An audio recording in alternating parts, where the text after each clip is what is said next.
नमस्कार, बहुत स्वागत है आपका और मैं हूं आपके साथ माधुरी तिवारी।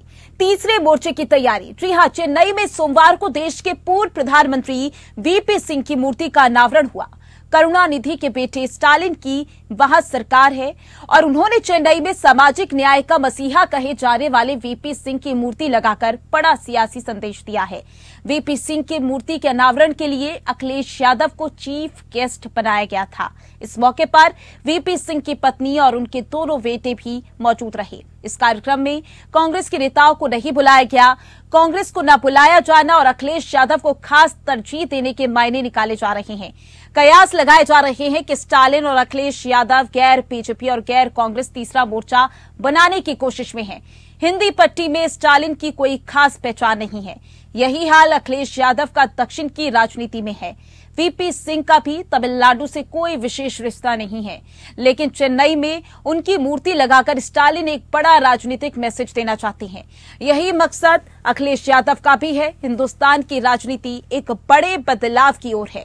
लोकसभा चुनाव को फिर से कमंडल बनाम मंडल करने की तैयारी है। उत्तर से लेकर दक्षिण तक क्षेत्रीय पार्टियां इस मुद्दे पर एकजुट है। पूर्व प्रधानमंत्री विश्वनाथ प्रताप सिंह को सामाजिक न्याय का मसीहा माना जाता है, लेकिन राजनीतिक विमर्श यानी कि नैरेटिव में कभी उनकी वैसी चर्चा नहीं रही। अब उनके नाम के बहाने ओबीसी पॉलिटिक्स के एजेंडे को आगे बढ़ाने की तैयारी है। जातीय जनगणना का मुद्दा तो जेडीयू, आरजेडी और समाजवादी पार्टी जैसी क्षेत्रीय ताकतों का है। कभी इसका विरोध करने वाली कांग्रेस भी अब इसी लाइन पर है। जातीय जनगणना अब इंडिया गठबंधन का सबसे बड़ा एजेंडा है। राहुल गांधी पर मंच से इसका समर्थन कर रहे हैं। प्रधानमंत्री रहते हुए वीपी सिंह ने 1990 में मंडल कमीशन की सिफारिशों को लागू किया था। इससे सरकारी नौकरी में पिछड़ों को 27% आरक्षण मिलने का रास्ता वो साफ हुआ था। तब कांग्रेस और बीजेपी ने किंतु परंतु के साथ इसका समर्थन किया था। अब क्षेत्रीय पार्टियां जिसकी जितनी संख्या भारी उसकी उतनी हिस्सेदारी के नारे लगा रही है। ऐसे में वीपी सिंह का नाम और उनके काम को चुनावी मैदान में कैश कराने की योजना भी बनाई जा रही है।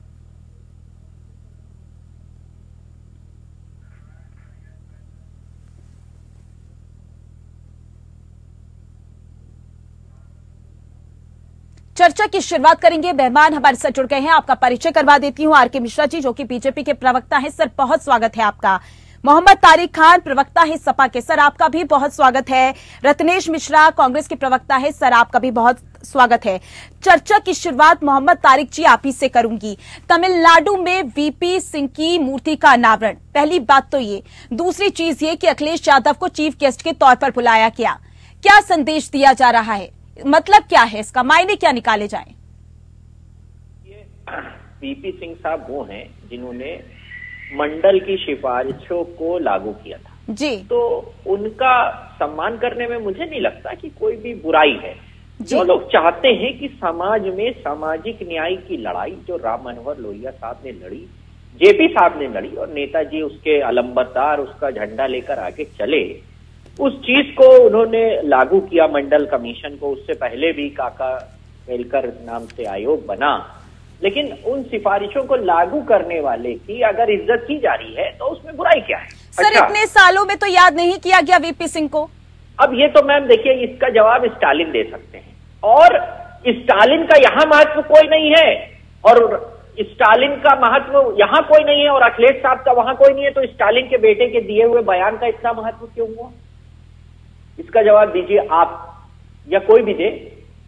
स्टालिन के बेटे ने धर्म से जुड़ा हुआ एक सवाल पूछ लिया, उसका महत्व पूरे भारत में हो गया और आज आप ही लोग कह रहे हैं कि स्टालिन का महत्व सिर्फ उसी राज्य में है। ठीक है, मान लिया उसी राज्य में है, तो उनके बयान का भी महत्व उसी राज्य में होना चाहिए। फिर बयान का महत्व पूरे देश में और स्टालिन का महत्व और अखिलेश साहब के महत्व खाली स्टेट में।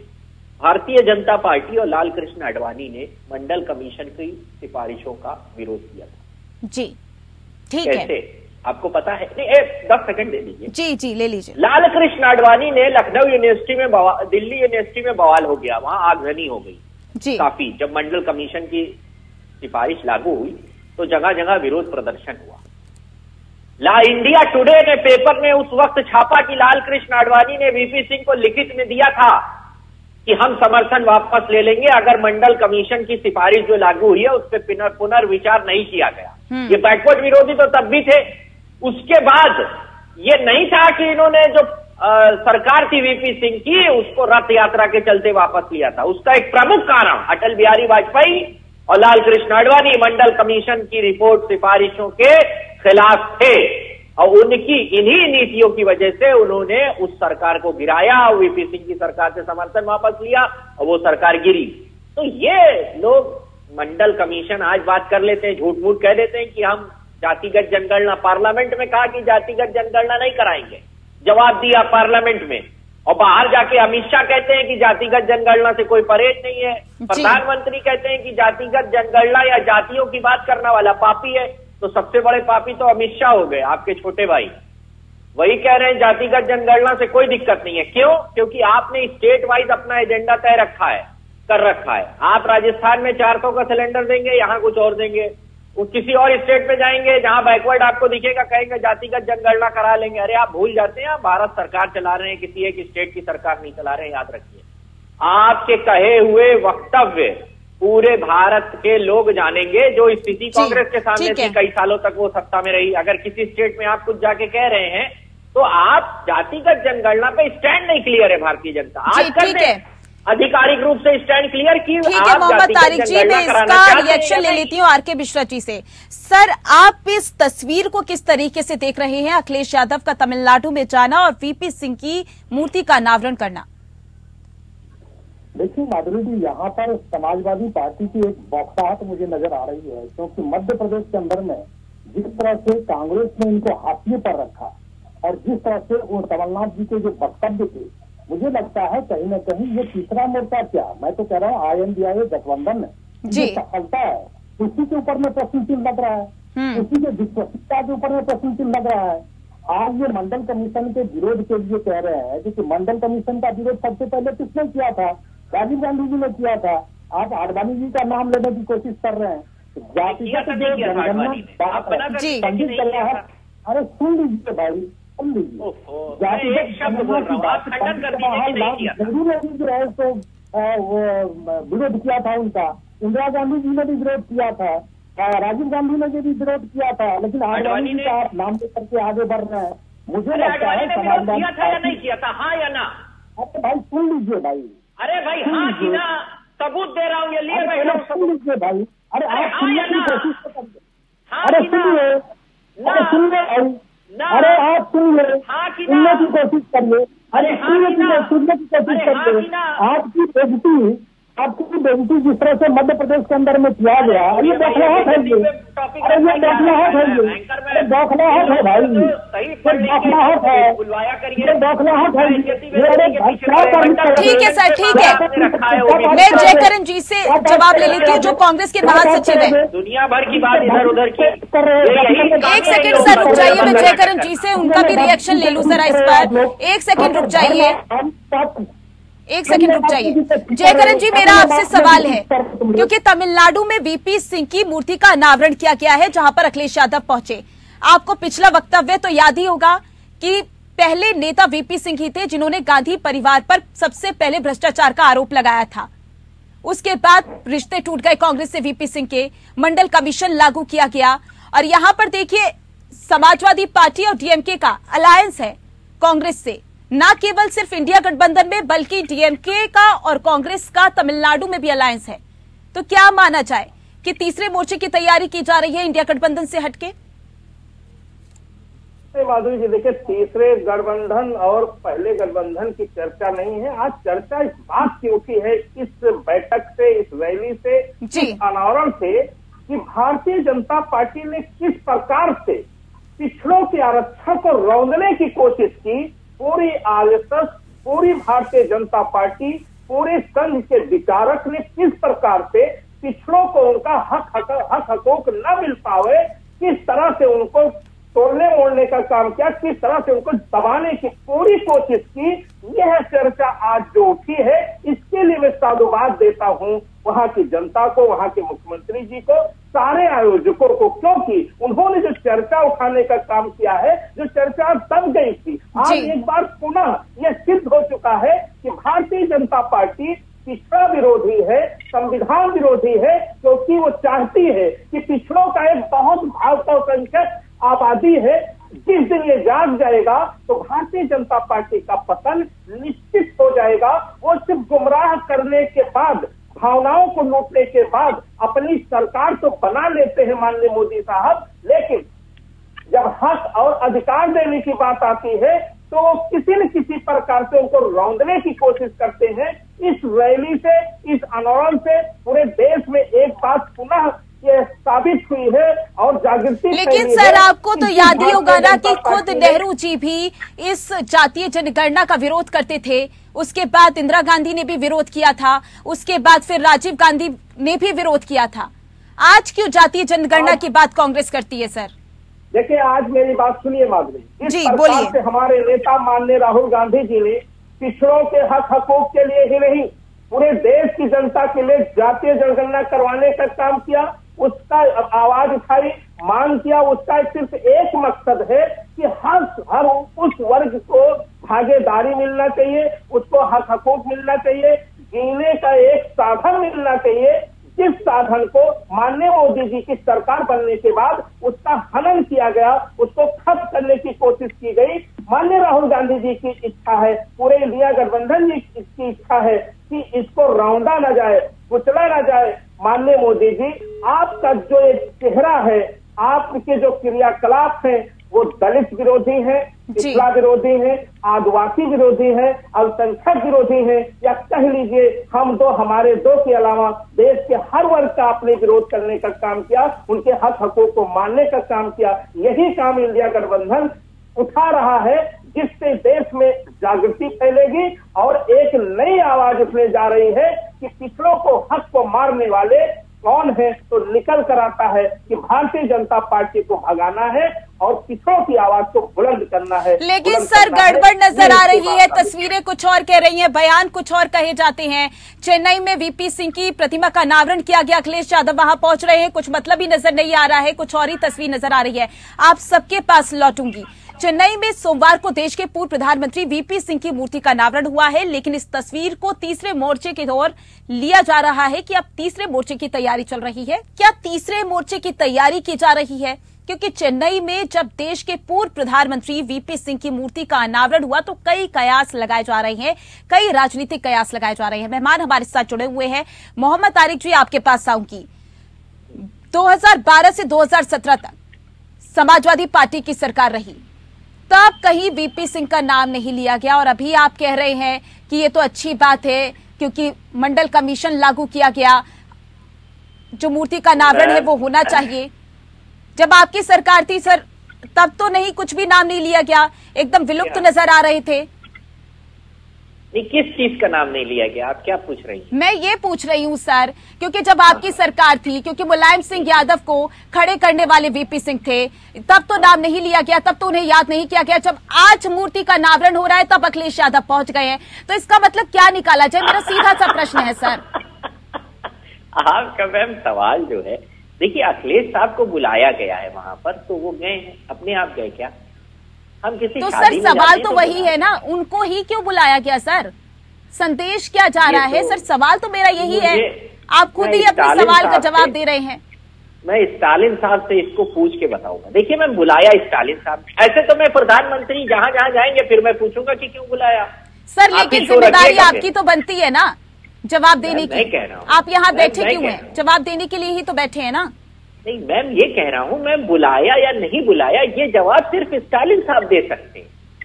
उस स्टेट में भारतीय जनता पार्टी खत्म होती जा रही है, दोनों जो पार्टियां वहां पर बड़ी सर, कांग्रेस का अलायंस है, कांग्रेस को नहीं बुलाया, कांग्रेस का एक नेता मौजूद नहीं रहा, अखिलेश यादव वहां पहुंच जाते, चीफ गेस्ट के तौर पर पहुंच रहे हैं सर। देखिए मैम, सुनिए, इसका जवाब फिर आप मेरी बातों पर हंस रहे हैं, मेरे सवालों पर हंस रहे हैं। मुलायम सिंह साहब और अखिलेश साहब बैकवर्ड की, क्योंकि जब मंडल कमीशन की रिपोर्ट लागू हुई उसमें भी नेताजी का बहुत बड़ा रोल था। जी। भारतीय जनता पार्टी तो, और कांग्रेस पे आप कांग्रेस का जवाब दूं? मंडल कमीशन से पहले केलकर काका सर, आप अपनी आयोग बात बना का था, जवाब किसने दीजिए। बनाया मैं था? कांग्रेस के सवाल का जवाब जयकरण जी से ले लूंगी। नहीं, मैं दूंगा, क्यों नहीं दूंगा? फैक्ट बताऊंगा ना, झूठ बोलेंगे, गलत बताएंगे ठीक तो है, उसको बोलिए, सही फैक्ट करूंगा बताइए ना। आप। हाँ, तो उससे पहले आयोग बना, किसने बनाया था? भारतीय जनता पार्टी ने बनाया था। भारतीय जनता पार्टी ने उस आयोग को बनाया था। कांग्रेस की सरकार रही होगी, क्योंकि मोरारजी देसाई के समय में मंडल कमीशन आयोग का गठन हुआ। उससे पहले तो सबकी कांग्रेस, सारी सरकारें कांग्रेस की। 77 में पहली बार non BJP government, non Congress government आई, तो आयोग बना था।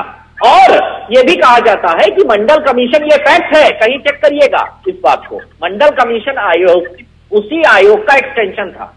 उसी सिफारिशों को आगे उसने पढ़ा और उसको एलोबरेट किया, कायदे से समझाया। ये फैक्ट है, किसी का समर्थन नहीं है, पहली बात। अब मैं ये कह रहा हूं कि मुलायम सिंह यादव साहब और अखिलेश जी, जिन्होंने जो बैकवर्ड, जो समाज में समानता लाने की एक पहल थी राम मनोहर लोहिया जी की और जेपी साहब की, उसको आगे बढ़ाया। उनको लगता है ऐसा, स्टालिन साहब को, कि अखिलेश साहब बेस्ट चेहरा है, क्योंकि मंडल कमीशन की तरह रिपोर्ट को लागू करने की तरह आज जातिगत जनगणना की मांग हो रही है। तो अखिलेश साहब हिंदुस्तान में बैकवर्डों का एक बड़ा चेहरा है, इसलिए उनको बुलाया होगा, मुझे ऐसा लगता है कि। और उत्तर प्रदेश और देश भर में जातिगत जनगणना की मांग समाजवादी पार्टी कर रही है। वीपी सिंह तो बैकवर्ड थे नहीं, वीपी सिंह तो महाराष्ट्र थे। वीपी सिंह इकलौते प्रधानमंत्री थे जो एक राजघराने से थे। उन्होंने मंडल कमीशन की रिपोर्ट को लागू किया, वो तो बैकवर्ड थे नहीं। तो क्या किसी बैकवर्ड ने मंडल कमीशन की रिपोर्ट को लागू किया था? नहीं। तो मैं ये कह रहा हूं कि ये वो लोग थे जिनको लगता था, मैं दिल से, कि समाज को बराबरी पे लाने की जरूरत है। लेकिन सर तो राम मनोहर सामाजिक न्याय की लड़ाई उसके है, बाद तो फिर याद ही नहीं किया गया। और जब लोकसभा चुनाव है तब जाके ऐसी तस्वीरें सामने आ रही हैं। आर.के. मिश्रा जी कुछ कहना चाह रहे हैं, उनकी बात सुन लेते हैं। माधुरी जी, मुझे 10 सेकंड दीजिएगा, क्योंकि जी। मुझे आप समय आज थोड़ा सा आप कम दे रही हैं। जी, देखिए, बात कह रहे हैं अभी समाजवादी पार्टी का क्या है। 12 से 17 के बीच में उत्तर प्रदेश में इनकी सरकार रही जी। जातिगत जनगणना के ऊपर में कोई बात नहीं किया इन्होंने। नहीं। अरे भाई, स्टेट गवर्नमेंट नहीं करा सकती, इतनी मत करिए आप। स्टेट गवर्नमेंट जातिगत जनगणना नहीं करा सकती, केंद्र सरकार करा सकती। सिर्फ केंद्र सरकार जातिगत मोहम्मद जनगणना तारिक करा जी, सकती। आर.के. मिश्रा जी को बोलने दीजिए, आपसे भी भाजपा का जवाब ले बोलना लिया बहुत जरूरी जाएगा। है, मगर झूठ का बोले। आपको भी अवसर मिलेगा। बिल्कुल, जातिगत जनगणना केंद्र सरकार करा सकती है। आपको फैक्चुअली करेक्ट कर रहा हूँ, थोड़ा पढ़ लिया करिए। आपको भी फर्क कनेक्ट करिए। मोहम्मद पढ़ाई कर तारिक लिया जी, करिए। एक सेकंड, आर.के. मिश्रा जी की बात पूरी हो जाने दीजिए। जातिगत जनगणना का अधिकार सिर्फ केंद्र सरकार का है, राज्य सरकार सर्वे करा सकती है। अरे तो आवाज तो उठा सकते थे आप, बहुत आवाज उठाई। आवाज उठाया आपने, क्यों नहीं आवाज उठाया आपने?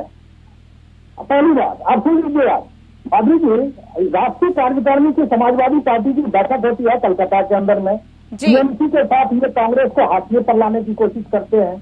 मध्य प्रदेश के अंदर में किस तरह से कांग्रेस ने इनको हाशिए पर रखा। आप देखिए, जो स्टालिन और इनके साथ मिलकर के इन्होंने कांग्रेस को हाशिए पर रखा, और कांग्रेस हाशिए पर लाने के बजाय समाजवादी पार्टी चिल्ला रही है। दिक्कत क्या है यहाँ पर? बिहार के अंदर में हमने जातिगत जनगणना के समर्थन किया था, सदन के अंदर हमने समर्थन किया था, लेकिन देश को जाति में बांटने का काम जो समाजवादी पार्टी अब करने जा रही है या कांग्रेस करने जा रही है, इसी के ऊपर में ये जनता को देखना है। क्योंकि क्या ये जाति में बांट करके, एक चीज बताइए, 27% ओबीसी आरक्षण है, 27% ओबीसी में क्या सबको बराबर का हक मिल रहा है? क्या ये हमें जवाब देंगे? ये जवाब नहीं दे सकते, क्योंकि 27% आरक्षण बराबर किसी को मिल ही नहीं रहा है। किसी की रिपोर्ट आज केंद्र सरकार मंगा करके देख रही है इस चीज को, क्योंकि हाँ क्यों बराबर का हक मिल रहा है या नहीं मिल रहा है। कौन से आयोग से रिपोर्ट मांग रही है चाचा जी? कौन सा आयोग बना हुआ है इसके लिए? अरे सुन लीजिए सब, अरे पढ़ा करिए, रोहिणी आयोग बना हुआ है, पढ़ा करिए। 14 एक्सटेंशन दे चुके हैं आपकी सरकार रोहिणी आयोग को, बताए आपको, पढ़ा करिए सर, पढ़ा करिए। उम्र की कोई सीमा नहीं है, ना उम्र का है बंधन पढ़ाई करने के लिए। पढ़ा करिए चाचा जी, पढ़ा करिए, अध्ययन किया करिए, हिंदू मुसलमान का नाटक बंद करिए, पढ़ा करिए। पढ़ा करिए, आप पढ़ा करिए, आपके पास अनुभव है नहीं, बेकार की बातें कर रहे हैं यहाँ पर। रोहिणी आयोग की रिपोर्ट, अब आप कह रहे हैं कि 27% बराबर से नहीं बांटा गया। अरे रोहिणी आयोग की रिपोर्ट को लागू करके बांट दीजिए। 27% आरक्षण क्या सबको बराबर? ठीक है सर, यहाँ पर देखिए आरोप तो लगाया जा रहा है, लेकिन मेरी बात का जवाब नहीं दिया जा रहा है क्योंकि समय की कमी है। मैं आखिरी प्रतिक्रिया जयकरण जी से लेना चाहूंगी। सर देखिए, जब ये पूरा समारोह का आयोजन किया गया, अनावरण कार्यक्रम का आयोजन किया गया, पूर्व प्रधानमंत्री वीपी सिंह की प्रतिमा का अनावरण किया गया, तब अखिलेश यादव पहुंचे चीफ गेस्ट के तौर पर, लेकिन कांग्रेस का एक भी नेता वहां मौजूद नहीं था। क्या बुलाया नहीं गया था? नहीं माधुरी जी, देखिए हमारे इंडिया गठबंधन के दोनों बहुत मजबूत दल जी, उनका वहाँ होना ये क्या हमारे गठबंधन को मजबूती नहीं देता। दूसरी बात, मैं अपने सपा प्रवक्ता से निवेदन करूंगा कि आप मिश्रा साहब को पढ़ने के लिए कह रहे हैं, कहीं मोदी साहब से आपको पढ़ने को मत कहिएगा, नहीं तो मिश्रा साहब लाल बबूला हो जाएंगे, आपके ऊपर मुकदमा होगा, फिर आप परेशान हो जाएंगे। अपनी पढ़ाई पर मत जाइएगा। मिश्रा साहब का क्योंकि ये लोग, समय की कमी है जयकरण जी, कम शब्दों में अपनी बात पूरी कर लीजिए। क्या कांग्रेस को बुलाया नहीं गया था कार्यक्रम में? मैं कह रहा हूँ कि हमारे इंडिया गठबंधन के लोगों ने आयोजन किया, तो कांग्रेस का रहना और न रहना ये माने नहीं रखता। हमारे इंडिया गठबंधन के लोग मजबूती से इस मुद्दे को उठाया। तो सिर्फ अखिलेश यादव जी को ही बुलाया गया सर? कैसी बातें कर रहे हैं आप? आज आपकी बातों में जान भी नजर नहीं आ रही है, और दूसरी चीज ये कि ये जो फैक्ट आप बता रहे हैं ना, वो जम नहीं रहा सर कि इंडिया गठबंधन के लोग वहां पहुंचे। एक बार अपनी बात खत्म कर दूं, इस बात से आपको मोहम्मद तारिक जी के शब्द कुछ और ही कह रहे हैं, आपके शब्द कुछ और ही कह रहे हैं। फिलहाल देखिए समय की कमी है। आप तीनों मेहमानों का हमारे साथ जुड़ने के लिए बहुत बहुत शुक्रिया, क्योंकि चेन्नई में सोमवार को देश के पूर्व प्रधानमंत्री वीपी सिंह की मूर्ति का अनावरण हुआ है। ऐसे में एक अलग तस्वीर निकल कर आई है, क्योंकि कई कयास लगाए जा रहे हैं राजनीतिक गलियारों में। अब ये चर्चा हो रही है क्या तीसरे मोर्चे की तैयारी की जा रही है। फिलहाल के लिए इस खास कार्यक्रम में बस इतना ही। नमस्कार।